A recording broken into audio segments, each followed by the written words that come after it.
پہلے اور بنیادی بات یہ سمجھ لیجئے، ازواج مطہرات ان عورتوں کو کہتے ہیں جو عورتیں میرے نبی کے حرم اور نکاح کے اندر آئیں، اور یہ عورتیں ایسی عورتیں ہیں جن کا انتخاب اللہ رب العزت نے خود کیا۔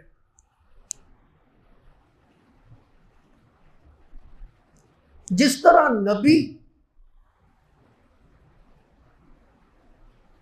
ساری دنیا کے اندر، ساری نسل انسانیت کے اندر شان والا، عظمت والا، مقام والا، مرتبے والا ہوتا ہے، اسی طرح نبی کے حرم کے اندر آنے والی، نبی کے نکاح کے اندر آنے والی جو بی بی ہوتی ہے، جو عورت ہوتی ہے، اس کا مقام روئے زمین کی ساری عورتوں سے اونچا ہوتا ہے۔ اس کی شان، اس کی عظمت، اس کا مقام اور اس کا مرتبہ جہان کی ساری عورتوں سے اونچا۔ پیغمبر اپنی مرضی کے ساتھ نکاح بھی نہیں کر سکتا۔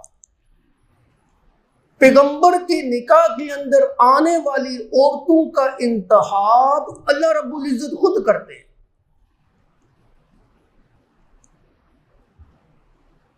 اصل وجہ یہ ہے کہ پیغمبر کی ہستی نے جس طرح امت کے لیے نمونہ بننا ہوتا ہے، اسی طرح پیغمبر کی بیوی نے امت کی عورتوں کے لیے نمونہ بننا ہوتا ہے۔ پیغمبر کی سیرت جس طرح ہمارے لیے اسوہ حسنہ، اسوہ کامل، بہترین مثال بنتی ہے، اسی طرح نبی کی ازواج بھی ہمارے لیے بہترین مثال، نبی کی ازواج بھی ہماری عورتوں کے لیے، بیٹیوں کے لیے، بہنوں کے لیے بہترین مثال۔ اس لیے کسی غلط عورت کا انتخاب نہیں ہو سکتا، اور یہی وجہ ہے کہ اللہ ان عورتوں کا انتخاب بھی خود کرتے ہیں اور اعلان فرماتے ہیں قرآن پاک کے اندر، اعوذ باللہ من الشیطان الرجیم، یا نساء النبی لستن کاحد من النساء، اے میرے نبی کی گھر والیو، تم عام عورتوں جیسی نہیں ہو، تمہارا مقام عام عورتوں جیسا نہیں ہے، تمہاری شان عام عورتوں جیسی نہیں ہے، تمہاری عزت اور مقام اور مرتبہ عام عورتوں سے بہت ہی بلند ہے۔ عام عورت کتنے ہی حسن و جمال والی ہو، تمہاری عظمت تک نہیں پہنچ سکتی۔ عام عورت کتنی ہی مالدار کیوں نہ ہو، تمہاری عظمت کو نہیں پہنچ سکتی۔ عام عورت کتنی ہی حسین و جمیل کیوں نہ ہو، کتنے ہی اونچے طبقے کے ساتھ تعلق کیوں نہ رکھتی ہو، کتنے ہی اونچے قبیلے کے ساتھ تعلق کیوں نہ رکھتی ہو، نبی کی حرم کے اندر آنے والی عورت کے ساتھ اس کا کوئی مقابلہ نہیں۔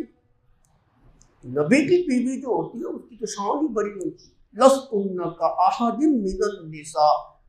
عام عورتیں ساری زندگی روزے دار ہو، عام عورتیں ساری رات مصلی کے اوپر کھڑی ہونے والی ہو، عام عورت سارا دن ذکر اذکار کرنے والی ہو، عام عورت سارا دن جو اللہ کے قرآن کی تلاوت کرنے والی ہو، تہجد گزار ہو، کبھی اس نے برائی نہ کی ہو، کبھی اس نے اللہ اور اس کے رسول کی نافرمانی نہ کی ہو، لیکن پھر بھی وہ ازواج مطہرات کا مقابل نہیں بن سکتی۔ اللہ نے ان عورتوں کو شان ہی بڑی دی ہے، عزت ہی بڑی دی ہے، مقام اور مرتبہ ہی بڑا اونچا تھا۔ اللہ